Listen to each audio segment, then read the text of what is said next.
we're in Meyerland area. Bel Air, actually. We're in Bel Air. Holy shit. I mean, just every house is completely Absolute trashed. destruction. Oh my god. Imagine what this person's driving a lot of these people. Oh man. Wow. Can you imagine just like everything in your one-story house being Luckily some of these are two-story, but even still, just the mold and absolutely filth. trashed, and just all the furniture and the doors and the baseboards and the carpets and the hardwoods. I didn't turn my phone on until we had passed like 10 of these types of streets.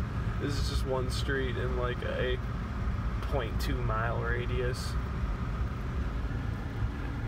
At least the water's drained though. Yeah, definitely, but It took a week. it